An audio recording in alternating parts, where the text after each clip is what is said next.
വചനവർഷം തിരുവചനവർഷം വചനവർഷം തിരുവചനവർഷം നിന്നിൽ വസിച്ചിടാൻ തിരുവചനവർഷം നിന്നിൽ വസിച്ചിടാൻ വചനമാരി പൊഴിക്കണേ ദൈവമേ തിരുവചനമാക്കി തീർക്കണേ. ദൈവതിരുനാമത്തിന് മഹത്വം ഉണ്ടായിരിക്കട്ടെ.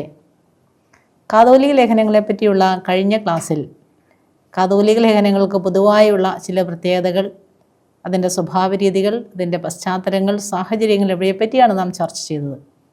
തുടർന്ന് യാക്കോബ് ശ്ലീഹായുടെ ലേഖനത്തിൻ്റെ ആമുഖം നാം കാണുകയുണ്ടായി. പ്രത്യേകമായും ഈ ഗ്രന്ഥത്തിൻ്റെ കർത്താവ് ആരാണ് എന്നതിനെപ്പറ്റിയായിരുന്നു നമ്മുടെ ചിന്തകൾ.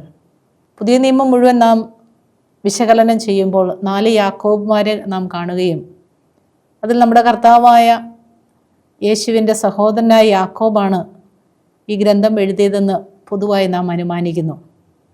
സാഹചര്യ തെളിവുകൾ അത്തരത്തിലുള്ള ഒരു അനുമാനത്തിലേക്കാണ് നമ്മെ എത്തിക്കുന്നത്. എന്നാൽ അതുമാത്രമല്ല, മറ്റു ചില തെളിവുകളും ഇതിനെ സാധൂകരിക്കുന്നതാണ്. പ്രത്യേകിച്ച് ഈ ഗ്രന്ഥത്തിൽ കാണുന്ന ചില സൂചനകൾ അതിനെ സപ്പോർട്ട് ചെയ്യുന്നതാണ്. ഉദാഹരണമായി യാക്കോബ് ജെറുസലേം കൗൺസിലിൽ നടത്തിയ പ്രസംഗം, അതിൻ്റെ ഉള്ളടക്കം ഈ ലേഖനത്തിൻ്റെ ഉള്ളടക്കവുമായി ഒന്നിച്ചു പോകുന്നതാണെന്ന് കാണാൻ സാധിക്കും. പ്രത്യേകിച്ചും അപ്പസ്തോല പ്രവർത്തനങ്ങളിൽ 15-ാം അധ്യായത്തിൽ യാക്കോബ് നടത്തിയ ലേഖനത്തിൻ്റെ ചില ചിന്തകളെ നമുക്ക് നോക്കാം. വിജാതീയരെ പറ്റിയുള്ള ചില പരാമർശങ്ങൾ നടന്നതായിട്ട് നമുക്ക് കാണാൻ സാധിക്കും. അതുപോലെ തന്നെ പലസ്തീനിലും പ്രാന്തപ്രദേശങ്ങളിൽ നിന്നും ദൂരെയായി താമസിക്കുന്ന യഹൂദർ അനുഭവിച്ചിരുന്ന ക്ലേശങ്ങളും, പ്രത്യേകിച്ച് ക്ഷാമം, സാമ്പത്തികമായ ഞെരുക്കം തുടങ്ങിയ പല കാര്യങ്ങളും അപ്പസ്തോല പ്രവർത്തനത്തിലും മറ്റു സാഹചര്യങ്ങളിലും നാം കാണുന്നതുകൊണ്ട് യാക്കോബ് തന്നെയാണ് ഈ ലേഖനത്തിൻ്റെ കർത്താവ് എന്ന് നമുക്ക് മനസ്സിലാക്കാൻ സാധിക്കും. അതോടൊപ്പം തന്നെ യാക്കോബ് ആർക്ക് വേണ്ടിയാണോ കത്തുകൾ എഴുതുന്നത്, അവിടെ വലിയ സാമ്പത്തിക ഞെരുക്കങ്ങളും സാമൂഹ്യവും മതപരവും രാഷ്ട്രീയപരവുമായ മറ്റു ചില പീഡനങ്ങളുടെ സാധ്യതകളും നമുക്ക് തള്ളിക്കളയാനാവില്ല. അതുകൊണ്ട് തന്നെ ഈ യാക്കോബിൻ്റെ ലേഖനം നമ്മുടെ കർത്താവായ യേശുവിൻ്റെ സഹോദരനായ യാക്കോബാണ് എഴുതിയിരിക്കുന്നതെന്ന് നമുക്ക് വ്യക്തമായി പറയാൻ സാധിക്കും. അപ്പോൾ പുതിയൊരു സാഹചര്യത്തിൽ, പുതിയൊരു കാലഘട്ടത്തിൽ, പുതിയൊരു പ്രദേശത്ത് എത്തിച്ചേരുന്ന യഹൂദ മതസ്ഥരായ ക്രിസ്ത്യാനികളെ, അല്ലെങ്കിൽ യഹൂദ മതത്തിൽ നിന്ന് കൺവേർട്ട് ചെയ്ത ക്രിസ്ത്യാനികളെ പറ്റിയുള്ള സൂചനകൾ നൽകുന്നത് യാക്കോബിൻ്റെ കർത്തൃത്വത്തിലേക്കാണ്. ഇനി നാം നോക്കുമ്പോൾ യാക്കോബിൻ്റെ ലേഖനത്തിൽ പ്രശസ്തമായ പല ചിന്തകളും നമുക്ക് കാണാൻ സാധിക്കും. യാക്കോബിൻ്റെ ലേഖനത്തിൻ്റെ ഘടനയിലേക്ക് നമുക്ക് കടക്കുമ്പോൾ യാക്കോബിൻ്റെ ലേഖനത്തിൻ്റെ തീയതി, അല്ലെങ്കിൽ ഇത് എഴുതപ്പെട്ട കാലത്തെപ്പറ്റി നാം പരാമർശിക്കുമ്പോൾ പൊതുവായി നാം കാണുന്നത്, അതിൻ്റെ സൂചനകൾ നമുക്ക് ലഭിക്കുന്നത് 40-കൾക്കുള്ളിൽ അല്ലെങ്കിൽ AD 40-കളിലാണ് ഇത് എഴുതപ്പെട്ടതെന്നാണ്. ഏകദേശം വളരെ കൃത്യമായി പറഞ്ഞാൽ AD 45-ന് ശേഷമായിരിക്കാം, ജെറുസലേം കൗൺസിലിന് തൊട്ടു മുൻപായി ഇത് എഴുതപ്പെട്ടാൻ തുടങ്ങിയിരിക്കാം എന്ന് നമുക്ക് മനസ്സിലാക്കാൻ സാധിക്കും. എന്നാൽ അത് ജെറുസലേം ദേവാലയത്തിൻ്റെ നാശത്തിന് മുമ്പായിരിക്കാം. ചുരുക്കി പറഞ്ഞാൽ ഏകദേശം AD 46-നും 70-നും ഇടയിലുള്ള ഒരു കാലഘട്ടത്തിലാണ് യാക്കോബിൻ്റെ ലേഖനം എഴുതപ്പെട്ടത് എന്ന് നമുക്ക് മനസ്സിലാക്കാൻ സാധിക്കും. അത് മറ്റിൽ നിന്നൊന്നുമല്ല, അതിലുള്ള സൂചനകളിൽ നിന്നാണ്. സാമ്പത്തികവും രാഷ്ട്രീയപരവും സാമൂഹ്യവും മതപരവുമായ സാഹചര്യങ്ങൾ യാക്കോബ് ലേഖനത്തിൻ്റെ ഉള്ളടക്കത്തിൽ കാണുന്ന സൂചനകൾ ഇതനുസരിച്ചാണ് ഈ തീയതിയെ നാം മനസ്സിലാക്കുക. ഏതാണ്ട് AD 40-ന്റെ മധ്യകാലം മുതൽ AD 60 വരെയുള്ള കാലഘട്ടങ്ങളിൽ എഴുതപ്പെട്ട ഈ ലേഖനം അതിൻ്റെ സാധുതയിലേക്കാണ് നൽകുന്നത്. അപ്പോൾ ഇത് ആർക്കാണ് എഴുതപ്പെട്ടതിൻ്റെ സൂചന നാം ഓൾറെഡി മനസ്സിലാക്കുകയുണ്ടായി. യാക്കോബ് ലേഖനത്തിൻ്റെ തുടക്കത്തിൽ തന്നെ പറയുന്നത് ചിതറിപ്പാർക്കുന്ന 12 ഗോത്രങ്ങൾക്ക് വേണ്ടിയുള്ളതാണ്. ഡയാസ്പൊറ എന്നൊരു വാക്ക് നമുക്കിവിടെ കാണാൻ സാധിക്കും. ഡയാസ്പൊറ എന്ന് പറഞ്ഞാൽ ചിതറിക്കപ്പെട്ട എന്നർത്ഥമാണ്. അപ്പോൾ തങ്ങളുടെ ജന്മനാടായ ജെറുസലേമിൽ നിന്നോ പാലസ്തീൻ്റെ പ്രദേശങ്ങളിൽ നിന്നും ചിതറിക്കപ്പെട്ട് പല സ്ഥലങ്ങളിലായി താമസിക്കുന്ന യഹൂദ ക്രിസ്ത്യാനികളാണ് എന്ന സൂചന നമുക്ക് ലഭിക്കുന്നു.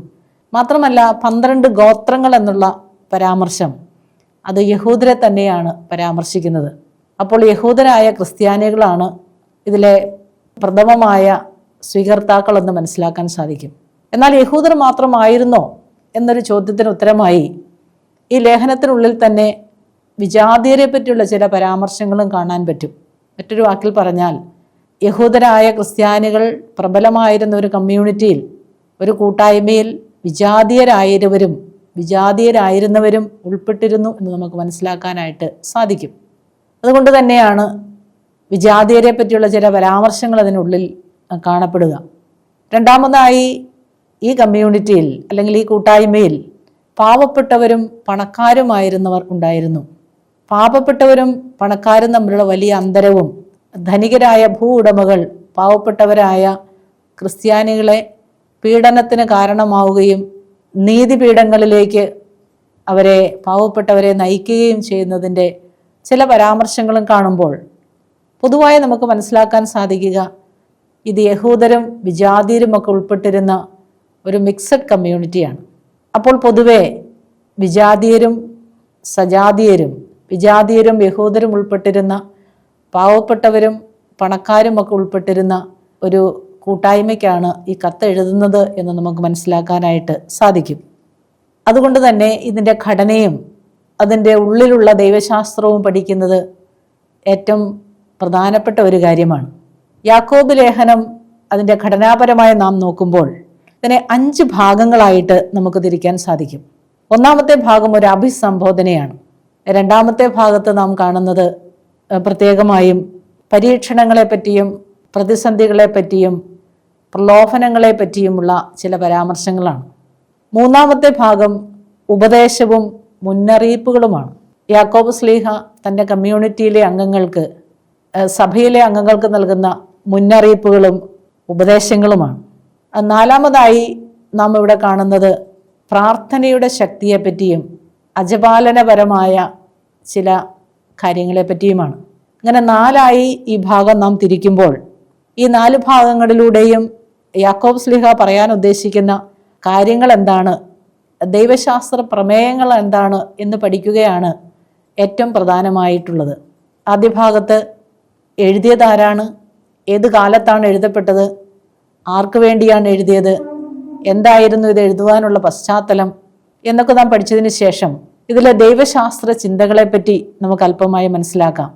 യാക്കോബ് ശ്ലീഹായുടെ ലേഖനത്തെപ്പറ്റി പറയുമ്പോൾ തന്നെ ഏറ്റവും അധികം നാം മനസ്സിലാക്കുന്നത് കാര്യമാണ് വിശ്വാസവും പ്രവൃത്തിയും. യഹൂദമതത്തിലും ക്രിസ്തു മതത്തിലും വളരെയധികം ശ്രദ്ധിക്കപ്പെടുന്ന ഒരു ദൈവശാസ്ത്ര പ്രമേയമാണ് വിശ്വാസം. യാക്കോബിൻ്റെ ലേഖനത്തിൽ ഏറ്റവും പ്രബലമായ ദൈവശാസ്ത്ര ചിന്തയാണ് വിശ്വാസം. ഈ വിശ്വാസത്തെപ്പറ്റി പറയുവാനാണ് യാക്കോബ് ശ്ലീഹ തൻ്റെ ആമുഖത്തിന് ശേഷം കൂടുതലായി പരിശ്രമിക്കുന്നത്.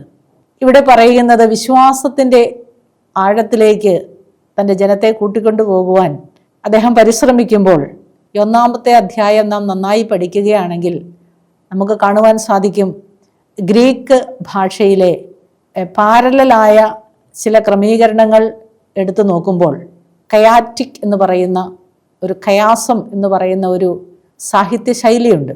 അതായത് ഒരു ഭാഗത്തെ പല ഭാഗങ്ങളായി തിരിക്കുമ്പോൾ സാമ്യമുള്ള ഭാഗങ്ങളെല്ലാം അടുക്കടുക്കായി കാണപ്പെടുകയും അതിൻ്റെ മധ്യത്തിലായി ഒരു പ്രത്യേകമായ പോയിന്റ് വളരെ പ്രധാനപ്പെട്ടതായി നമുക്ക് മനസ്സിലാക്കുവാൻ സാധിക്കും. ഉദാഹരണമായി യാക്കോബിൻ്റെ ലേഖനത്തിലെ 1-ാം അധ്യായം 2-4 വചനങ്ങൾ പറയുന്നത് വിശ്വാസത്തിൻ്റെ പരീക്ഷണത്തെ പറ്റിയാണ്, ടെസ്റ്റ് ഓഫ് ഫെയ്ത്ത്. അതിന് താഴെ അത് എ എന്ന് നാം കാണുകയാണെങ്കിൽ അതിൻ്റെ 2-ാമത്തെ ഭാഗം 1-ാം അധ്യായം 5-8 വചനമാണ്. അവിടെ പറയുന്നത് ഡബിൾ മൈൻഡഡ്നെസ്സിനെ പറ്റിയാണ്, അല്ലെങ്കിൽ 2 തരം മനസ്സുള്ള വിശ്വാസത്തെ പറ്റിയാണ്, ഏകാഗ്രമല്ലാത്ത വിഭജിക്കപ്പെട്ട വിശ്വാസത്തെ പറ്റിയാണ്. അതിന് താഴേക്ക് നാം വരുമ്പോൾ 9 മുതൽ 16 വരെയുള്ള വചനങ്ങൾ നാം പരിശോധിക്കുമ്പോൾ നിത്യജീവനെ പറ്റിയുള്ള കിരീടത്തെ പറ്റിയുള്ള ചില ചിന്തകളാണ്. അതിന് താഴെയുള്ള വചനം 7 മുതൽ 18 വരെയുള്ള വചനങ്ങൾ പ്രധാനമായിട്ട് പറയുന്നത് വിശ്വാസ ജീവിതവും ദൈവവചനവും എന്നുള്ളതാണ്. അപ്പോൾ വിശ്വാസ ജീവിതത്തെ പരിപോഷിപ്പിക്കുന്ന ഏറ്റവും പ്രധാനമായ കാര്യം ദൈവവചനം. അതിന് തൊട്ടു താഴെയായി വരുന്ന വചനഭാഗം 19ഉം 21ഉം ആദ്യം നാം പറഞ്ഞ നിത്യജീവിതത്തിൻ്റെ കിരീടം, അതിന് സമാനമായി വചനം ജീവദായകമാണ് എന്നുള്ള കാര്യമാണ്. അതിന് താഴെ വരുമ്പോൾ 22 മുതൽ 25 വരെയുള്ള വചനങ്ങൾ വീണ്ടും ദൈവവചനത്തെ സ്വീകരിക്കുന്നതിൽ ഏകമനസ്കരല്ലാതെ വിഭിന്ന മനസ്സരായി കാണപ്പെടുന്നവരെ പറ്റിയാണ് പറയുക. അവസാനമായി വിശ്വാസ ജീവിതത്തെപ്പറ്റി ഒരിക്കൽ പരാമർശിച്ചുകൊണ്ട് ഈ ഭാഗം അവസാനിക്കുമ്പോൾ ഇതിൻ്റെ കേന്ദ്ര ഭാഗമായി നമുക്ക് എടുക്കാൻ സാധിക്കുക ദൈവവചനത്തിലൂടെ വിശ്വാസ ജീവിതത്തെ പോഷിപ്പിക്കണം എന്ന് തൻ്റെ ജനത്തെ ഉപദേശിക്കുന്ന 17ഉം 18ഉം വചനങ്ങളാണ്. അപ്പോൾ ഈ അധ്യായത്തിലൂടെ യാക്കോബ് ശ്ലീഹ പറയാൻ ഉദ്ദേശിക്കുന്നത് വിശ്വാസം വളരെ അടിസ്ഥാനപരമാണ്. ആഴമായ വിശ്വാസം ഏറ്റവും അടിസ്ഥാനപരമാണ്. ഈ വിശ്വാസം വളരെ പ്രത്യേകതയുള്ളതും പ്രധാനപ്പെട്ടതുമാണെങ്കിലും അത് വെല്ലുവിളികൾ നിറഞ്ഞതാണ്. മറ്റൊരു വാക്കിൽ പറഞ്ഞാൽ വെല്ലുവിളിക്കപ്പെടേണ്ടതാണ്. യാക്കോബ് ശ്ലീഹായുടെ ലേഖനം നാം വായിക്കുമ്പോൾ ഒരുപക്ഷെ നമുക്ക് വിചിന്തനമായി നമുക്ക് കിട്ടുക ഈ പരീക്ഷണങ്ങളും പ്രലോഭനങ്ങളും വിശ്വാസത്തിൽ അതെങ്കിൽ യഥാർത്ഥ വിശ്വാസത്തെ ടെസ്റ്റ് ചെയ്യുന്ന അല്ലെങ്കിൽ അതിനനുകൂലമായ ഒരു കാലാവസ്ഥയാണ്. യഥാർത്ഥ വിശ്വാസം എന്താണെന്ന് തിരിച്ചറിയുവാൻ മനുഷ്യനെ സഹായിക്കുന്ന ഏറ്റവും അനുകൂലമായ കാലാവസ്ഥ ഏത് എന്ന ചോദ്യത്തിന് ഉത്തരം അത് പരീക്ഷണങ്ങളും പ്രലോഭനങ്ങളുമാണ്. പരീക്ഷണങ്ങളെയും പ്രലോഭനങ്ങളെയും അതിജീവിക്കുന്ന വിശ്വാസമാണ് കറകളഞ്ഞ വിശ്വാസം. നാം പലപ്പോഴും പറയാറുണ്ടല്ലോ കറകളഞ്ഞ വിശ്വാസം, കറകളഞ്ഞ സ്നേഹം എന്നൊക്കെ. അപ്പോൾ എങ്ങനെയാണ് വിശ്വാസത്തിൻ്റെ മാലിന്യം അല്ലെങ്കിൽ അതിലുള്ള കറ, അതിലുള്ള കുറവ് വ്യക്തമായി തിരിച്ചറിയുവാനും അതിൽ നിന്ന് മോചിതരാകുവാൻ സാധിക്കുന്നത്? അത് പരീക്ഷണങ്ങളിലൂടെയും പ്രലോഭനങ്ങളെ അതിജീവിക്കുന്നതിലൂടെയുമാണ്. ഇനി എങ്ങനെയാണ് ഈ വിശ്വാസത്തിലേക്കും ഈ ആഴമായ വിശ്വാസ അനുഭവത്തിലേക്ക് കടന്നു വരുന്നത് എന്ന് നാം മനസ്സിലാക്കുകയാണെങ്കിൽ അവിടെ മത്തായി ശ്ലീഹായുടെ പരാമർശം നമുക്കറിയാം. 5-ാം അധ്യായത്തിൽ 11 മുതൽ 12 വരെയുള്ള വചനങ്ങളിൽ പറയുന്നത് ഇപ്രകാരമാണ്: എൻ്റെ നാമത്തെ പ്രതി മനുഷ്യർ നിങ്ങളെ അവഹേളിക്കുകയും കുറ്റപ്പെടുത്തുകയും പരിഹസിക്കുകയും ഒക്കെ ചെയ്യുമ്പോൾ നിങ്ങൾ സന്തോഷിക്കുവിൻ, എന്തെന്നാൽ നിങ്ങൾക്ക് വലിയ പ്രതിഫലം ലഭിക്കും. അപ്പോൾ പരീക്ഷണങ്ങളുടെയും പ്രതിസന്ധികളുടെയും പ്രലോഭനങ്ങളുടെയും ഒക്കെ അതിജീവിക്കുന്ന വിശ്വാസമാണ് യഥാർത്ഥത്തിലുള്ള വിശ്വാസം. യാക്കോബ് ശ്ലീഹ തൻ്റെ ശ്രോതാക്കളെ തൻ്റെ കമ്മ്യൂണിറ്റിയിലുള്ള സഹനത്തിന് വിധേയരാകുന്ന പരീക്ഷണങ്ങൾക്കും പ്രലോഭനങ്ങൾക്കും മറ്റു തരത്തിലുള്ള പീഡനങ്ങൾക്കും ഇരയാകുന്ന വിശ്വാസികളെ പ്രബോധിപ്പിക്കുന്നത് ഇപ്രകാരമാണ്: ഈ പ്രലോഭനങ്ങളിലൂടെ, ഈ പ്രതിസന്ധികളിലൂടെ നിങ്ങളുടെ വിശ്വാസം കുറെ കൂടി തെളിച്ചമുള്ളതായിത്തീരുന്നു. അപ്പോൾ ക്രിസ്തീയ ജീവിതം പരീക്ഷിക്കപ്പെടേണ്ടതാണ്. അത് ഉള്ളിൽ നിന്നും പുറത്തു നിന്നും പരീക്ഷിക്കപ്പെടേണ്ടതാണ്. അങ്ങനെ പരീക്ഷിക്കപ്പെടുന്ന വിശ്വാസമാണ് ഏറ്റവും ശുദ്ധമായത് എന്ന് യാക്കോബ് ശ്ലീഹ നമ്മെ പഠിപ്പിക്കുകയാണ്. അതുകൊണ്ടാണ് വിശ്വാസം പ്രവൃത്തികളിലൂടെ അത് കാണപ്പെടണം. വിശ്വാസത്തിൻ്റെ മാറ്റുരയ്ക്കുന്നത് പ്രവൃത്തികളിലൂടെയാണ്. ക്രിസ്തീയ ജീവിതം തന്നെ, ക്രിസ്തീയ വിശ്വാസം തന്നെ പരീക്ഷിക്കപ്പെടേണ്ടതാണ്. ഇത് നമുക്ക് ജ്ഞാനത്തിൻ്റെ ഗ്രന്ഥങ്ങളിൽ കാണാവുന്നതാണ്. പ്രത്യേകിച്ചും പ്രഭാഷകന്റെ പുസ്തകം 2-ാം അധ്യായം 1 മുതൽ 5 വരെയുള്ള വചനങ്ങളിൽ മകനെ നീ ദൈവ ശുശ്രൂഷയ്ക്കായി ഒരുങ്ങുന്നുവെങ്കിൽ പ്രലോഭനങ്ങളെ അഭിമുഖീകരിക്കുവാൻ ഒരുങ്ങിക്കൊള്ളുക എന്ന് നാം കാണുന്നുണ്ട്. അതുപോലെ തന്നെയാണ് 15-ാം അധ്യായത്തിലും ഇതേ പരാമർശം കാണാം. വിശ്വാസമില്ലാത്ത അല്ലെങ്കിൽ പ്രവൃത്തി കൂടാതെയുള്ള വിശ്വാസം, ചലഞ്ച് ചെയ്യപ്പെടാത്ത വിശ്വാസം അതിൽ തന്നെ നിർജീവമാണ്. അപ്പോൾ വിശ്വാസത്തെ സജീവമാക്കുന്നത് അനുദിനമുണ്ടാകുന്ന പരീക്ഷണങ്ങളും പ്രലോഭനങ്ങളെ അതിജീവിക്കുന്നതിലൂടെയുമാണ്. തുടർന്ന് യാക്കോബ് ശ്ലീഹ പറയുന്ന മറ്റു പ്രധാനപ്പെട്ട ഒരു കാര്യം, ഈ പ്രലോഭനങ്ങളും പരീക്ഷണങ്ങളും എല്ലാം ദൈവം തരുന്നതാണ് എന്നുള്ള മിഥ്യാധാരണയിൽ നിന്നുകൂടി നാം മോചിക്കപ്പെടേണ്ടതുണ്ട്. നാം അനുഭവിക്കുന്ന വേദനകളും പ്രശ്നങ്ങളും പ്രതിസന്ധികളും ദൈവത്തിൽ നിന്ന് തന്നെയാണോ വരുന്നത്, അതോ നമ്മുടെ ഓരോരുത്തരുടെയും വികാരങ്ങളുടെയും വിചാരങ്ങളുടെയും ഫലമായി നാം തന്നെ രൂപപ്പെടുത്തുന്നതാണോ എന്നൊരു ചിന്ത കൂടി യാക്കോബ് ശ്ലീഹ നമുക്ക് നൽകുന്നുണ്ട്. തുടർന്ന് യാക്കോബ് ശ്ലീഹ പറയുന്ന മറ്റൊരു പ്രധാനപ്പെട്ട കാര്യം, വിശ്വാസം ഫലം പുറപ്പെടുവിക്കേണ്ടതാണ്. It should produce fruits. അതിന് ഫലമുണ്ടാകണം. എന്താണ് വിശ്വാസത്തിൻ്റെ ഫലം? ആ ഫലമാണ് ഉറപ്പുള്ള വിശ്വാസം, അടിസ്ഥാനമുള്ള ഉറച്ച വിശ്വാസം. ആ ഉറച്ച വിശ്വാസത്തെ സൂചിപ്പിക്കുവാൻ, അല്ലെങ്കിൽ ഉറപ്പില്ലാത്ത വിശ്വാസത്തെ സൂചിപ്പിക്കുവാൻ, ഉറപ്പില്ലാത്ത വിശ്വാസത്തിനാണ് നാം പറയുക അചഞ്ചലമല്ല അല്ലെങ്കിൽ ചഞ്ചല വിശ്വാസം. ഉറപ്പുള്ള വിശ്വാസത്തെയാണ് നാം പറയുക യഥാർത്ഥ വിശ്വാസം. ഉറപ്പില്ലാത്ത വിശ്വാസത്തെയാണ് ചഞ്ചല വിശ്വാസം എന്ന് നാം പറയുക. അപ്പോൾ ഉറപ്പില്ലാത്ത വിശ്വാസത്തെ യാക്കോബ് ശ്ലീഹ വിളിക്കുന്നത് ഡബിൾ മൈൻഡഡ്നെസ് എന്നാണ്. എന്ന് പറഞ്ഞാൽ രണ്ട് തരത്തിലുള്ള വിശ്വാസം. ഏകാഗ്രതയില്ലാത്ത, സമഗ്രതയില്ലാത്ത വിശ്വാസം. അത് കടലിലെ തിരമാല പോലെയാണ്. മുമ്പ് നാം കണ്ടു യാക്കോബ് ശ്ലീഹ വളരെ വിശാലമായ ഉപമകളും രൂപകങ്ങളും ഉപയോഗിക്കാറുണ്ട്.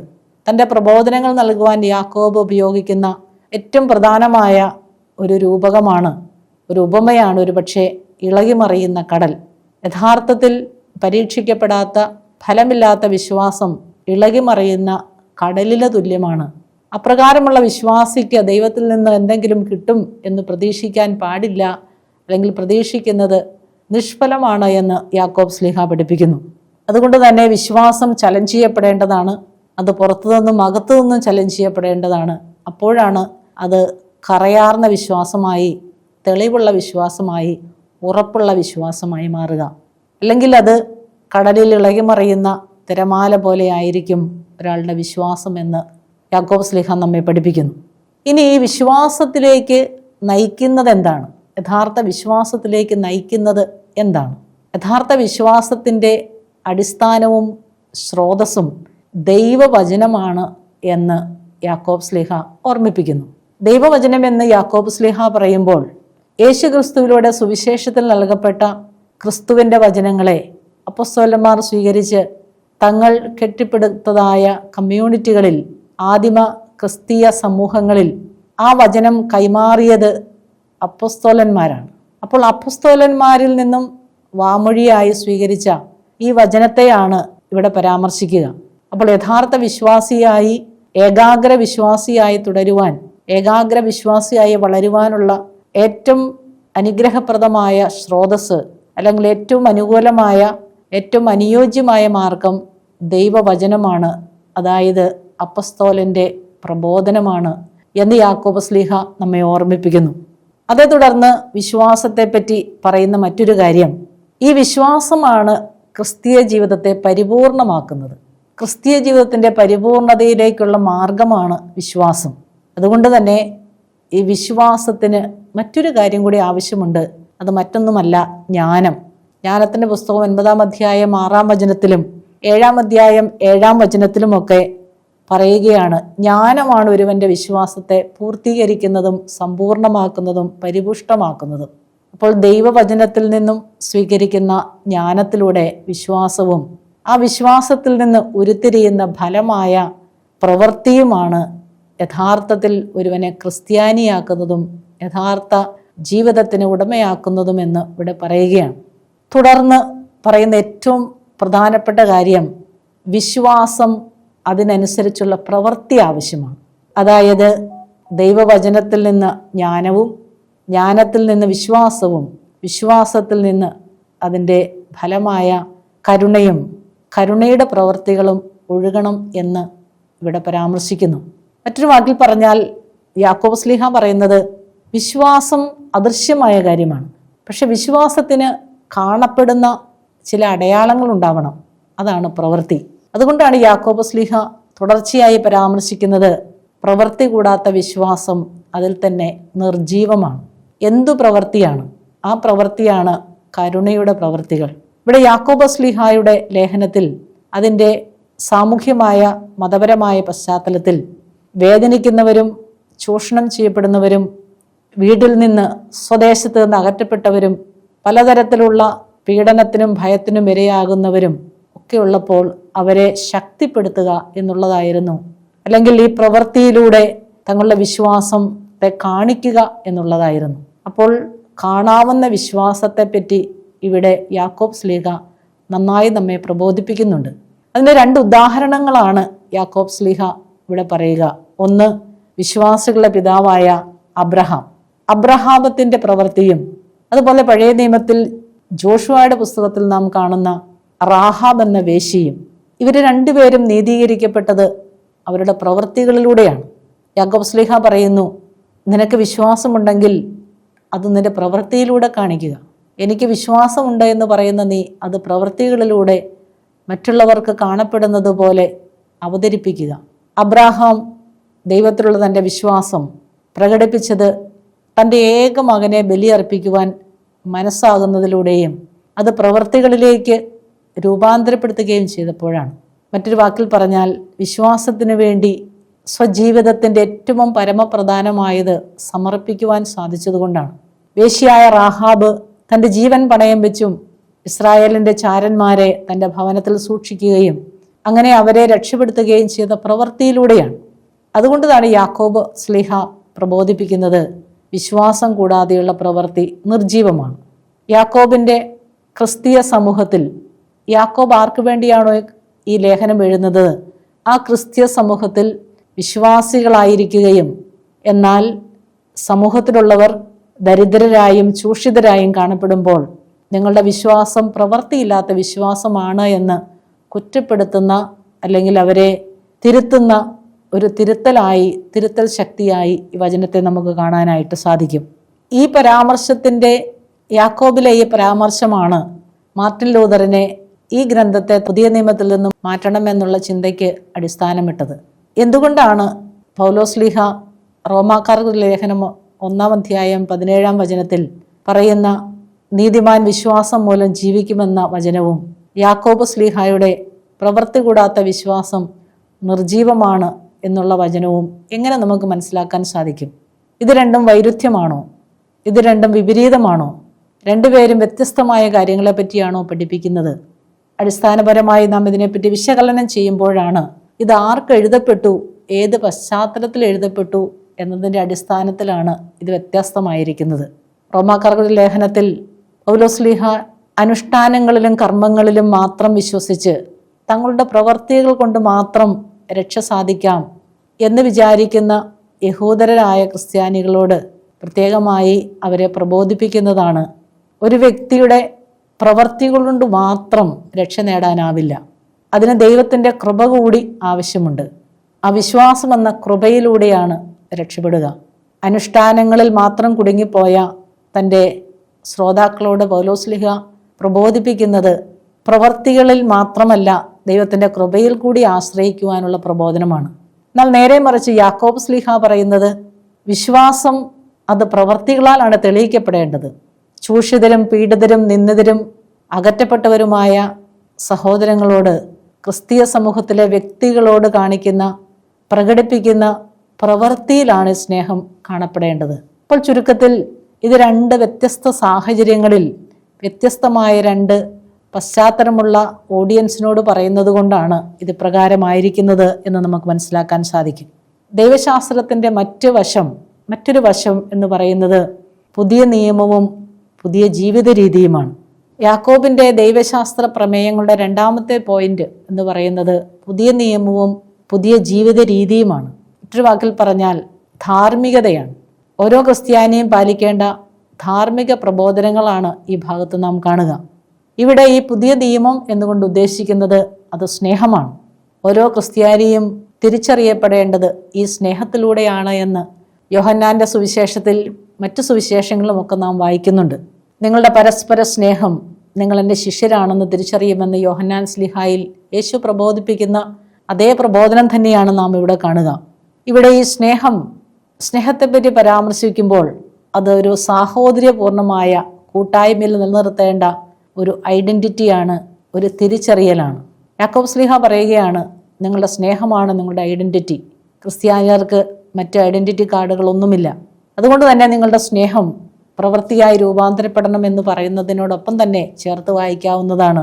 പാവങ്ങളോടും ബലഹീനരോടും അവഗണിക്കപ്പെട്ടവരോടും മാറ്റി നിർത്തപ്പെട്ടവരോടും ആവശ്യക്കാരുടെ അടുത്തേക്കും കൈനീട്ടുന്നതാണ് ഈ പുതിയ നിയമം, ഈ പുതിയ സ്നേഹം. മുമ്പ് പറഞ്ഞതുപോലെ റാഹാബും അബ്രഹാവും തങ്ങളുടെ പ്രവൃത്തികളിലൂടെ ഈ സ്നേഹം, ഈ പുതിയ നിയമം, ഈ പുതിയ കമ്മ്യൂണിറ്റിയുടെ ധാർമ്മികത നമുക്ക് വെളിവാക്കി കാണിച്ചു തന്നിട്ടുണ്ട്. അതോടൊപ്പം വരുന്ന പ്രായോഗികമായ ചില കാര്യങ്ങൾ കൂടി ഇവിടെ അവതരിപ്പിക്കുകയാണ്. ഈ പുതിയ നിയമമാണ് പ്രാക്ടിക്കൽ ലൈഫിലുള്ള, പ്രായോഗിക ജീവിതത്തിലുള്ള ഈ പുതിയ നിയമത്തെപ്പറ്റി പറയുമ്പോൾ ഏറ്റവും അധികം പരാമർശിക്കപ്പെടുന്നതാണ് നാവിൻ്റെ നിയന്ത്രണം അല്ലെങ്കിൽ നാവിൻ്റെ ദുരുപയോഗം. 3-ാം അധ്യായം 1 മുതൽ 12 വരെയുള്ള അധ്യായങ്ങളിൽ യാക്കോബ് ശ്ലീഹ വളരെ നിശിതമായി വിമർശിക്കുന്ന, വളരെ നിശിതമായി കുറ്റപ്പെടുത്തുന്ന ഒരു കാര്യമാണ് നാവിൻ്റെ ദുരുപയോഗം. അതിനായി യാക്കോബ് ശ്ലീഹ പലതരത്തിലുള്ള രൂപകങ്ങൾ ഉപയോഗിക്കാറുണ്ട്. ഒരു വലിയ കപ്പലിനെ നിയന്ത്രിക്കുന്നത് ഒരു ചെറിയ ചുക്കാനാണ്. അതുപോലെ തന്നെ ഒരു വലിയ കാടിനെ കത്തിക്കുവാൻ ഒരു തരി തീ മതി. അതുപോലെയാണ് ആവശ്യമില്ലാത്ത സംസാരങ്ങളും നാക്കിൻ്റെ ഉപയോഗങ്ങളുമെന്ന് യാക്കോബ് ശ്ലീഹ പറയുന്നു. അപ്പോൾ ഈ പുതിയ ഒരു കമ്മ്യൂണിറ്റിക്ക് നൽകുന്ന ഒരു നിയമമാണ് നാവിൻ്റെ നിയന്ത്രണം. അതോടൊപ്പം തന്നെ യാക്കോബ് ശ്ലീഹ അനാവശ്യമായ വിധികൾ, മറ്റുള്ളവർക്ക് എതിരായി നടത്തുന്ന പരാമർശങ്ങൾ, അനാവശ്യമായ സ്വയറിങ്, അതായത് ആണയിടുക തുടങ്ങിയ കാര്യങ്ങളൊക്കെ നാവ് പലതരത്തിലാണ് നാം ഉപയോഗിക്കുക. മറ്റുള്ളവരെ വിധിക്കാനും കുറ്റപ്പെടുത്താനും ആണയിടാനും ഒക്കെ ഈ നാവ് ഉപയോഗപ്പെടുത്തേണ്ടതില്ല. അതൊരു ക്രിസ്തീയതയുടെ ഐഡൻറ്റിറ്റി അല്ല എന്ന് പ്രത്യേകമായി യാക്കോബ് ശ്ലീഹ നമ്മെ പഠിപ്പിക്കുകയാണ്. ഇക്കാര്യം തന്നെയാണ് നമ്മുടെ ഫ്രാൻസിസ് മാർപ്പാപ്പ പലപ്പോഴും പറഞ്ഞിട്ടുള്ളത്. Gossiping is like A bomb. അതൊരു ബോംബ് പോലെയാണ്. ഈ അടിസ്ഥാന തത്വം യാക്കോബിൻ്റെ ലേഖനത്തിൽ തന്നെ നമുക്ക് കാണാൻ സാധിക്കും. ഇവിടെ ഈ കമ്മ്യൂണിറ്റിയിൽ നൽകപ്പെടുന്ന പുതിയ നിയമവും പുതിയ ജീവിത രീതിയിലും ഇവിടെ എല്ലാവർക്കും സാമൂഹ്യ നിയമം ഉറപ്പുവരുത്തിയിരിക്കണം. ഈ പുതിയ ഓർഡർ ഓഫ് ലൈഫിൽ സോഷ്യൽ ജസ്റ്റിസ്, സാമൂഹ്യപരമായ സമത്വവും സാമൂഹ്യപരമായ സന്തുലിതാവസ്ഥയും ക്രമപ്പെടുത്തണമെന്ന് യാക്കോബ് ശ്ലീഹ പരാമർശിക്കുന്നു. അവിടെ പറയുകയാണ്, പണക്കാർ പാവപ്പെട്ടവരെ ചൂഷണം ചെയ്യുന്നു അല്ലെങ്കിൽ അവർക്കായി ഉപയോഗിക്കുന്നു. എന്നാൽ യാക്കോബ് ശ്ലീഹ പരാമർശിക്കുകയാണ്, കൂട്ടിവയ്ക്കുന്ന സമ്പത്ത് കൊണ്ട് സ്വർഗം വാങ്ങുവാൻ ആർക്കും സാധിക്കുകയില്ല, അല്ലെങ്കിൽ സമ്പത്തിൻ്റെ ആധിക്യം കൊണ്ട് ആർക്കും സ്വർഗത്തെ വാങ്ങാനാവില്ല. With no silver coins or gold coins nobody can buy heaven. സ്വർഗത്തെ നാം സമ്പാദിക്കുന്ന സ്വർണ്ണ വെള്ളി നാണയങ്ങൾ കൊണ്ട് ആർക്കും വാങ്ങാനാവില്ല. ആ ഇംപ്യുവർ ഗോൾഡ് അല്ലെങ്കിൽ അശുദ്ധമായ സ്വർണം, അശുദ്ധമായ വെള്ളി, അത് നിങ്ങളുടെ ജീവിതത്തിൻ്റെ നാശത്തിന് മാത്രമേ കാരണമാവുകയുള്ളൂ. അപ്പോൾ യാക്കോബ് ശ്ലീഹ പരാമർശിക്കുന്ന ഇക്കാര്യത്തിൽ ഈ പുതിയ കമ്മ്യൂണിറ്റിയിൽ യാതൊരു തരത്തിലുള്ള പക്ഷപാതമോ യാതൊരു തരത്തിലുള്ള അവഗണനയോ ആർക്കും ഉണ്ടായിരിക്കാൻ പാടില്ല. അതാണ് ക്രിസ്തുവിൻ്റെ കമ്മ്യൂണിറ്റിയായ ദൈവരാജ്യത്തിൻ്റെ ക്രിസ്തീയ സഭയുടെ ഒരു സ്വഭാവമെന്ന് യാക്കോബ് ശ്ലീഹയുടെ ലേഖനത്തിൽ നിന്ന് നമുക്ക് മനസ്സിലാക്കാൻ സാധിക്കും. 3-ാമത്തെ ദൈവശാസ്ത്ര തത്വം കാണുന്നത് യുഗാന്ത്യോന്മുഖതയാണ്. എസ്കറ്റോളജിക്കൽ ടീച്ചിങ്സ് നമുക്ക് യാക്കോബിൻ്റെ ലേഖനത്തിൽ നമുക്ക് കാണാൻ സാധിക്കും. ഇവിടെ പ്രധാനമായും യാക്കോബ് ശ്ലീഹ പറയുന്നത്, ക്രിസ്ത്യാനി ഈ ലോകത്തിന് വേണ്ടി ഉള്ളവനല്ല. ഒരു ക്രിസ്ത്യാനി ഒരിക്കലും ഈ ലോകത്തിന് വേണ്ടി ഉള്ളവനല്ല, മറിച്ച് നിത്യജീവന് വേണ്ടിയും നിത്യലോകത്തിന് വേണ്ടിയുമുള്ളവനാണ്. അതുകൊണ്ട് തന്നെ മനുഷ്യനുണ്ടാകാവുന്ന നാച്ചുറലായിട്ടുള്ള ചായ്വുകൾ, ഇൻക്ലിനേഷൻസ്, ലോകത്തോടുള്ള മൈത്രി എന്ന് നാം പൊതുവെ പറയാറുള്ള കാര്യം, ഈ ലോകത്തോടുള്ള മൈത്രി ദൈവത്തോടുള്ള മൈത്രിക്ക് വിരുദ്ധമാണ്. അല്ലെങ്കിൽ ഒരാൾ ലോകത്തോട് അമിതമായി ഒട്ടിയിരുന്നാൽ ദൈവത്തോട് ഒട്ടിയിരിക്കുവാനോ ദൈവത്തോട് ബന്ധം സ്ഥാപിക്കുവാനോ സാധിക്കുകയില്ല. അതുകൊണ്ട് തന്നെ മനുഷ്യനുണ്ടാകാവുന്ന ഈ നാച്ചുറലായിട്ട് സ്വാഭാവികമായ ഈ ചായ്വിനെ കൃപ കൊണ്ടാണ് അതിനെ അതിജീവിക്കേണ്ടത് എന്നും, അങ്ങനെ നിത്യജീവന് വേണ്ടിയുള്ള ഒരു ജീവിതമാണ് തൻ്റെ കമ്മ്യൂണിറ്റിയിലെ, എൻ്റെ ആദിമ ക്രൈസ്തവ സമൂഹത്തിലെ ഓരോ ക്രിസ്ത്യാനിയും പാലിക്കേണ്ടത് എന്ന് യാക്കോബ് ശ്ലീഹ ഓർമ്മിപ്പിക്കുകയാണ്. അപ്പോൾ ക്രിസ്തുവിൻ്റെ 2-ാം വരവിന് വേണ്ടി കാത്തിരുന്ന ആദിമസഭയിലെ കമ്മ്യൂണിറ്റി എന്ന രീതിയിൽ നിത്യമായ ജീവിതത്തിന് വേണ്ടി, പറൂസിയായിക്ക് വേണ്ടി ഏറെ ക്ഷമയോടും പ്രാർത്ഥനയോടും കൂടി കാത്തിരിക്കണമെന്ന് യാക്കോബ് ശ്ലീഹ ഓർമ്മിപ്പിക്കുന്നു. കാരണം നമ്മുടെ പ്രത്യാശ ഈ ലോകത്തിലല്ല, വരാനിരിക്കുന്ന ലോകത്തിലാണ്. ഈ ലോകത്തിലെ കഷ്ടപ്പാടുകളും പീഡനങ്ങളും ദുരിതങ്ങളും പ്രയാസങ്ങളും ഒക്കെ അനുഭവിക്കുമ്പോൾ അതിനെയൊക്കെ അതിജീവിക്കേണ്ടത് ദൈവത്തിൻ്റെ കൃപ കൊണ്ടും ദൈവത്തിൻ്റെ 2-ാം വരവിനെ കാത്തിരിക്കുവാനുള്ള ക്ഷമ കൊണ്ടുമാണ് എന്ന് പറയുന്നു. അങ്ങനെ വിവിധ തരത്തിലുള്ള ഏറ്റവും പ്രബലമായ ചില ദൈവശാസ്ത്ര തത്വങ്ങളുടെ അവതരണമാണ് തൻ്റെ ഓഡിയൻസിന് യാക്കോബ് ശ്ലീഹ നൽകുന്നത്. തുടർന്ന് യാക്കോബ് ശ്ലീഹ പറയുകയാണ്, സഹനം ഒരു അനുഗ്രഹമാണ്. അത് ദൈവം അതിന് സമ്മാനാർഹരാകുന്നതാണ്. സഹിക്കുന്നവരൊക്കെ സമ്മാനാർഹരാകും. സഹനം യാക്കോബ് ശ്ലീഹായെ സംബന്ധിച്ച് ഒരു ഗിഫ്റ്റാണ്. അത് സമ്മാനത്തിന് അർഹമാണ്.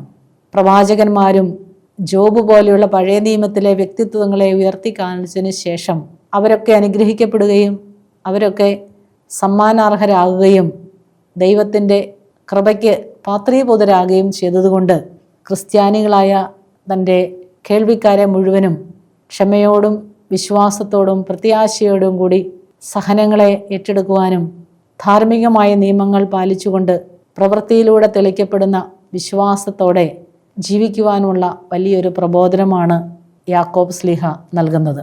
അപ്പോൾ തൻ്റെക്ക് ചുറ്റും ജീവിക്കുന്ന മറ്റു മതസ്ഥരിൽ നിന്ന് വ്യത്യസ്തമായ വിശ്വാസ ജീവിതം, മറ്റുള്ളവർക്ക് കാണപ്പെടുന്ന രീതിയിലുള്ള വിശ്വാസ ജീവിതം കാഴ്ചവെക്കണം എന്നുള്ള പരാമർശത്തോടു കൂടി യാക്കോബിൻ്റെ ലേഖനം അവസാനിക്കുന്നതായി നമുക്ക് കാണാനാവും. യാക്കോബിൻ്റെ ലേഖനത്തിന് ശേഷം യേശുവിൻ്റെ പാരമ്പര്യത്തിൽ തന്നെ വന്ന മറ്റൊരു കാതോലിക ലേഖനമാണ് യൂദായുടെ ലേഖനം. വളരെ ചെറുതും വായിക്കാൻ എന്നാൽ അല്പം പ്രയാസമുള്ളതുമായ ഒരു ചെറിയ കത്താണ്, ലേഖനമാണ് യൂദായുടെ ലേഖനം. അതിൻ്റെ ഭാഷ കൊണ്ട്, അതിൻ്റെ ഒരു അപ്പക്കാലിപ്റ്റിക് ഭാഷ കൊണ്ട് തന്നെ ഇത് മനസ്സിലാക്കാൻ അത്ര എളുപ്പമുള്ള ഒരു കാര്യമല്ല. ഈ യൂദായുടെ ലേഖനം എന്തിനാണ് എഴുതിയിരിക്കുന്നതെന്ന് നാം അതിനെ അനലൈസ് ചെയ്യുകയാണെങ്കിൽ നമുക്ക് മനസ്സിലാക്കാൻ സാധിക്കുന്നത് യൂദായുടെ കമ്മ്യൂണിറ്റിയിൽ അല്ലെങ്കിൽ യഹൂദ ക്രൈസ്തവരുടെ കമ്മ്യൂണിറ്റിയിലുണ്ടായ വ്യാജ പ്രവാചകന്മാരുടെ സാന്നിധ്യത്തെ ഖണ്ഡിക്കുന്നതിനും വ്യാജപ്രവാചകന്മാർ മൂലം കമ്മ്യൂണിറ്റിക്ക് ഉണ്ടായ ക്ഷതങ്ങളെ പരിഹരിക്കുന്നതിനും അവർക്ക് ആവശ്യമുള്ള നിർദ്ദേശങ്ങളും പരിഹാരങ്ങളും നിർണയിച്ചു നൽകുന്നതിനു വേണ്ടിയാണ് യൂദായുടെ ഈ ലേഖനം എഴുതപ്പെട്ടിരിക്കുന്നത്.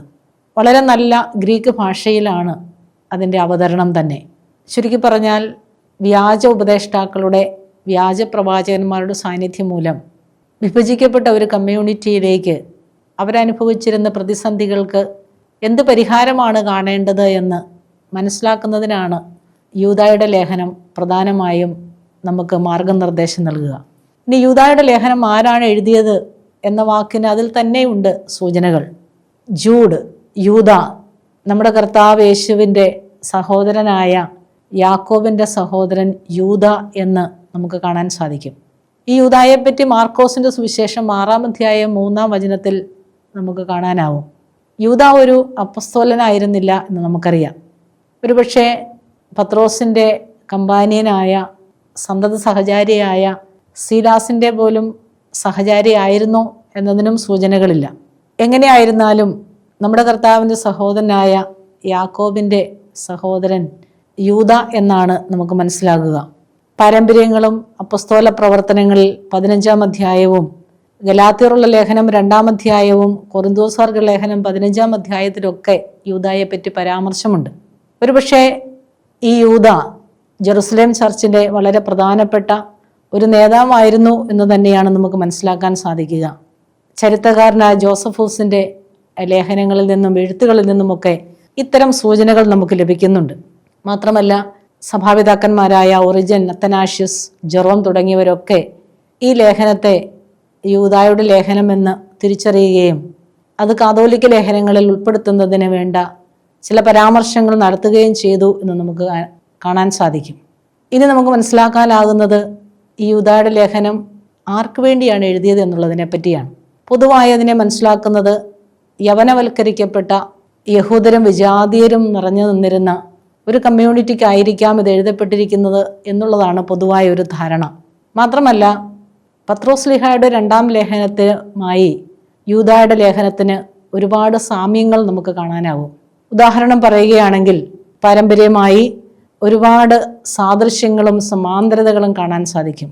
യൂദാലേഖനത്തിൻ്റെ പല ഭാഗങ്ങളും പത്രോസ്ലീഹായുടെ 2-ാം ലേഖനത്തിൻ്റെ 2-ാം അധ്യായവുമായി അനേക സാമ്യങ്ങളുണ്ട്.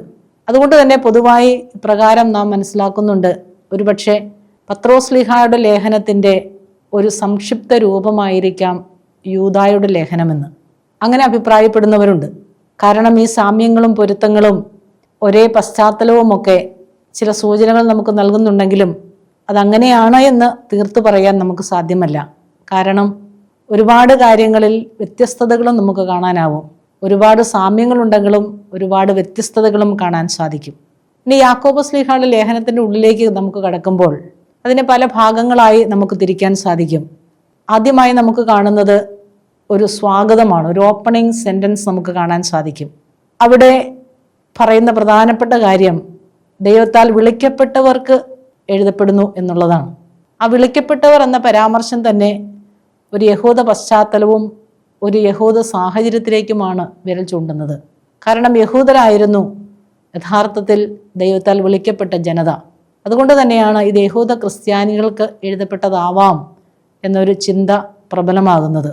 അങ്ങനെ ഒരു ആഹ്വാനം എഴുതപ്പെട്ടവർക്ക് വേണ്ടി എന്നുള്ളൊരു ഫോർമുലയോടുകൂടി ആരംഭിക്കുന്ന ഈ ലേഖനത്തിൻ്റെ അടുത്ത വചനങ്ങൾ 3ഉം 4ഉം വചനങ്ങൾ പ്രധാനമായിട്ടും സൂചിപ്പിക്കുന്നത് പാഷാണ്ഡതകൾക്കെതിരെ ഒന്നിക്കുന്നതിനുള്ള ഒരു ആഹ്വാനമാണ്. അത് നൽകുന്ന സൂചന യൂദ ആർക്കു വേണ്ടിയാണോ, ഗ്രന്ഥകർത്താവായി യൂദ ആർക്കു വേണ്ടിയാണോ ഈ കത്തെഴുതുന്നത്, അവിടെ പലതരത്തിലുള്ള പാഷാണ്ഡതകൾ തലപൊക്കിയിരുന്നു എന്ന് തന്നെയാണ്.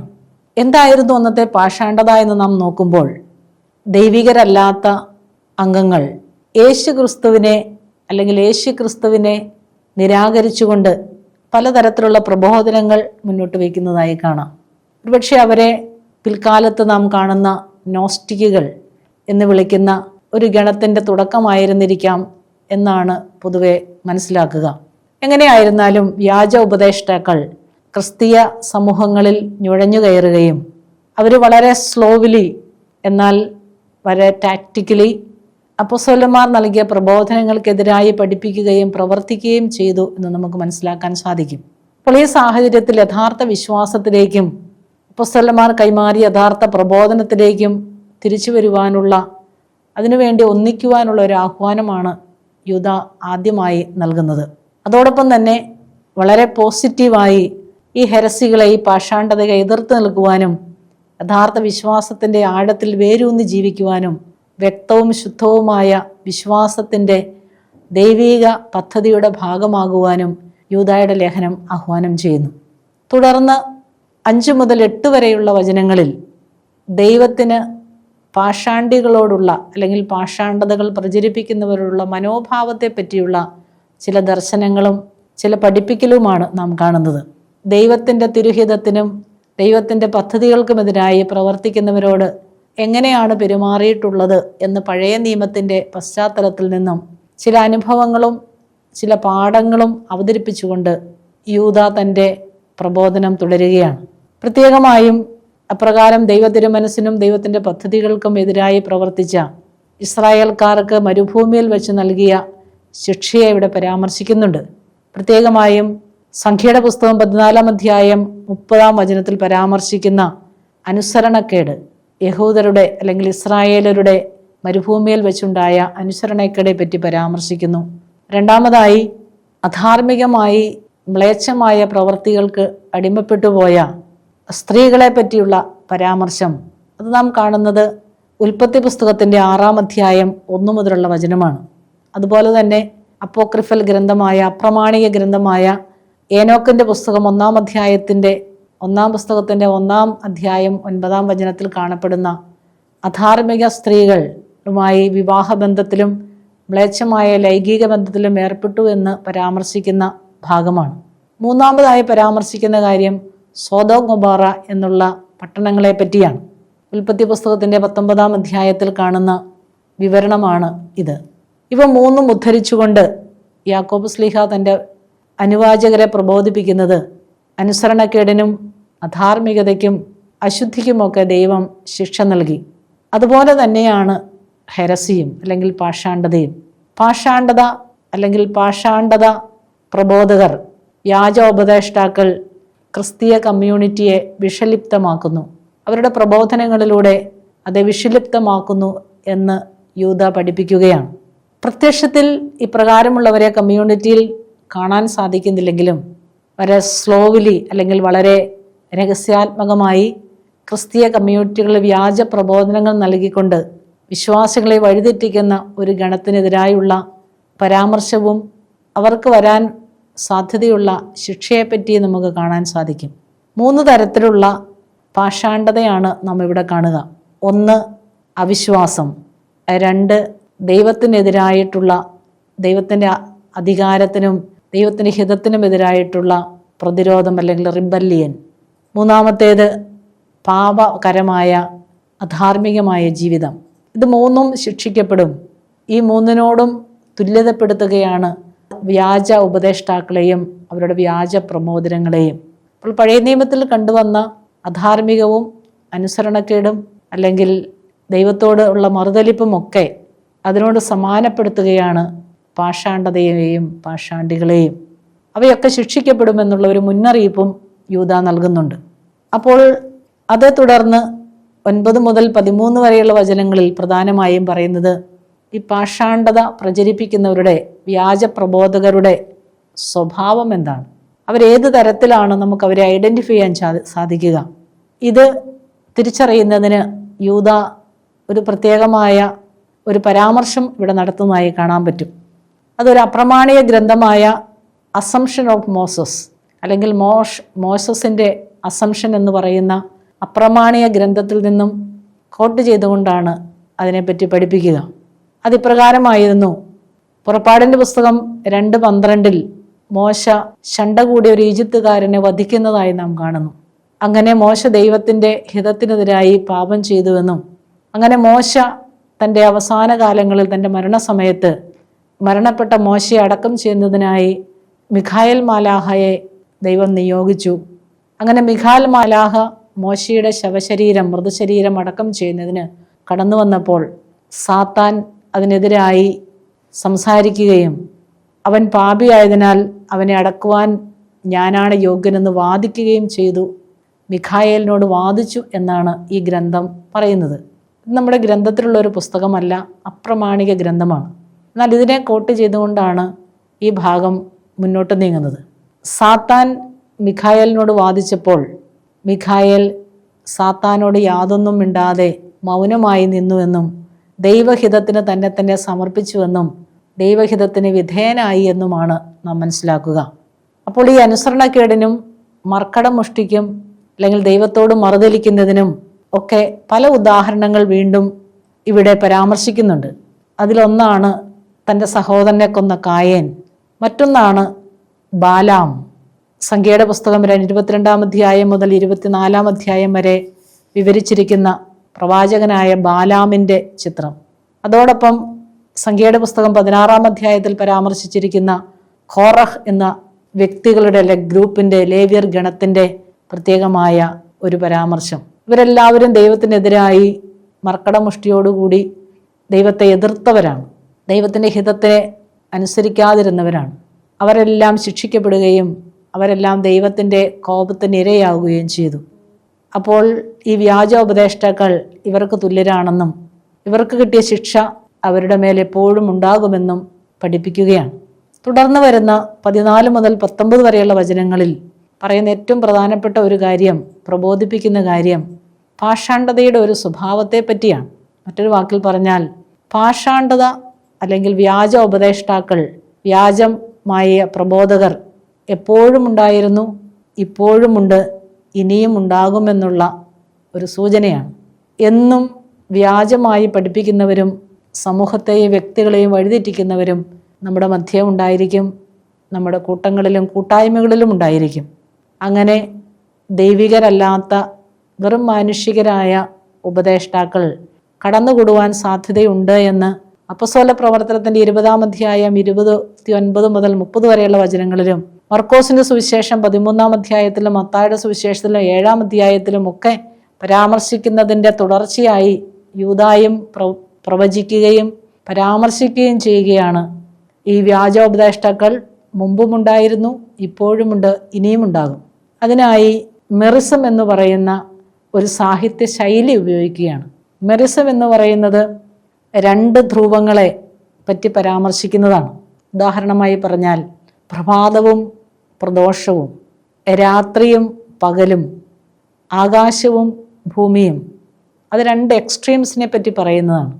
2 ധ്രുവങ്ങളെ പറ്റി പറയുകയാണ്. രാവും പകലും എന്ന് പറയുമ്പോൾ അതിൻ്റെ അർത്ഥം മുഴുവൻ സമയം എന്നാണ്.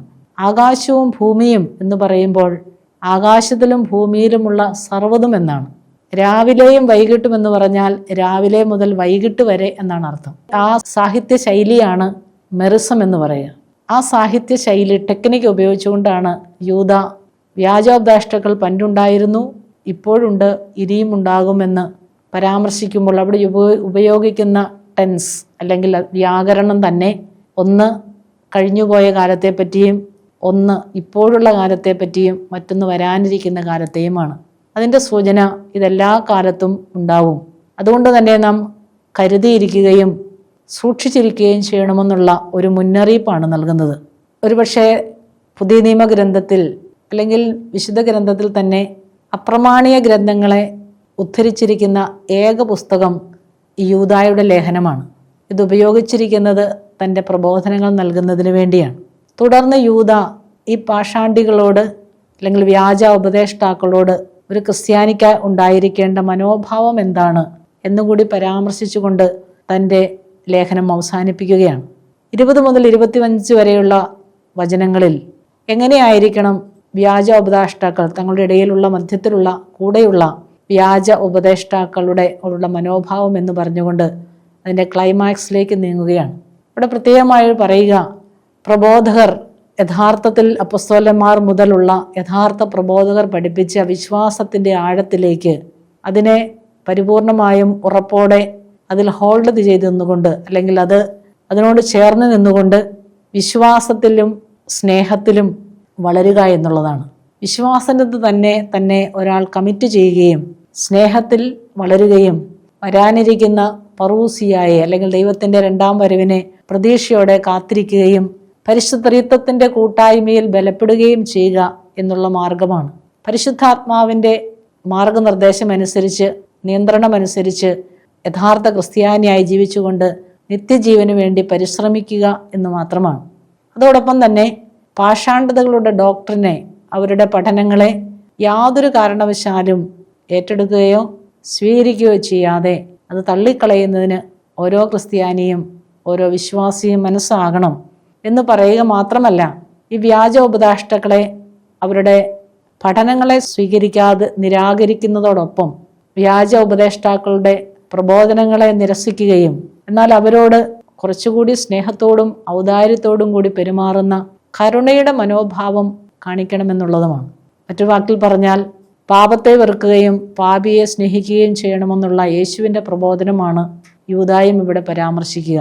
അവരുടെ പഠനങ്ങളെ സ്വീകരിക്കുകയോ അതിനെ അനുഗമിക്കുകയോ അതിനെ ഉൾക്കൊള്ളുകയോ ചെയ്യുവാനല്ല, മറിച്ച് അവരുടെ പഠനങ്ങളെയും പ്രബോധനങ്ങളെയും തെറ്റായ രീതികളെയും നിരസിച്ചുകൊണ്ട് തള്ളിക്കളഞ്ഞുകൊണ്ട് എന്നാൽ ദൈവികമായൊരു സ്നേഹത്തോടു കൂടി മാനുഷികമായ പരിധികൾക്കപ്പുറം ദൈവികമായ മനോഭാവം സ്വീകരിക്കണമെന്ന് യൂദ തൻ്റെ അനുവാചകരോട് വായനക്കാരോട് നിർദ്ദേശിക്കുകയാണ്, പഠിപ്പിക്കുകയാണ്.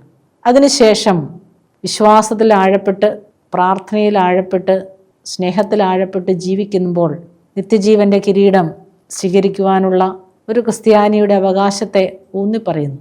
തുടർന്ന് സാധാരണയായി ലേഖനങ്ങളിൽ കാണുന്നത് പോലെ ഒരു അഭിവാദനമോ ഒന്നും ഇവിടെ കാണുന്നില്ല, മറിച്ച് ഒരു ദൈവിക കീർത്തനം, ഒരു സ്തുതി കീർത്തനമാണ്, ഒരു ഡോക്സോളജിയാണ് ഇവിടെ നാം കാണുക.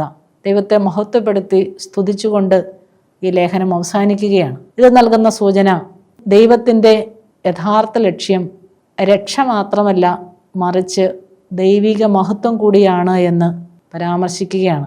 ദൈവത്തിൻ്റെ അൾട്ടിമേറ്റ് പർപ്പസ്, നിതാന്തമായ ലക്ഷ്യം മനുഷ്യരക്ഷ മാത്രമല്ല, മറിച്ച് ദൈവത്തിൻ്റെ മഹത്വപ്പെടുത്തലും മഹത്വീകരണം കൂടിയാണ്. അങ്ങനെ യൂദാലേഖനത്തിൻ്റെ വളരെ ചെറിയ ഒരു ലേഖനമാണെങ്കിലും പാഷാണ്ഡതയോടും പാഷാണ്ഡത പ്രചരിപ്പിക്കുന്നവരോടും എങ്ങനെയാണ് പ്രതികരിക്കേണ്ടതെന്നും എങ്ങനെയാണ് ഒരു വിശ്വാസി യഥാർത്ഥ വിശ്വാസത്തിൽ ആഴപ്പെട്ട് യഥാർത്ഥ ക്രിസ്തീയ ജീവിതം നയിക്കേണ്ടത് എന്നതിൻ്റെ ഒരു മാർഗരേഖയും നിർദ്ദേശവും പ്രബോധനവുമായി നമുക്കിതിനെ മനസ്സിലാക്കാം. ഇതിൻ്റെ വായനയിലൂടെ, പഠനത്തിലൂടെ, ധ്യാനത്തിലൂടെ നമുക്ക് ചുറ്റും ഇന്നും കാണുന്ന യൂദ പരാമർശിക്കുന്ന പാഷാണ്ഡതയും വ്യാജപ്രബോധനങ്ങളും വ്യാജപ്രബോധകരും എന്നും ഉണ്ടാകുമെന്നുള്ള ആ മുന്നറിയിപ്പ് ശ്രദ്ധിച്ചുകൊണ്ട് നമുക്ക് ചുറ്റുമുള്ള തെറ്റായ പ്രബോധനങ്ങളെ തിരിച്ചറിയുവാനും ആ തെറ്റായ പ്രബോധനങ്ങളെ എതിർത്ത് നിൽക്കുവാനും എന്നാൽ പ്രബോധകരെ വെറുക്കാതെ കാരുണ്യത്തോടെ അവരോട് ഇടപെടുവാനുമുള്ള ഒരു കൃപ, ഒരു മാർഗനിർദ്ദേശം നമുക്കിതിൽ നിന്നും സംശീകരിക്കാം. ദൈവം എല്ലാവരെയും അനുഗ്രഹിക്കട്ടെ.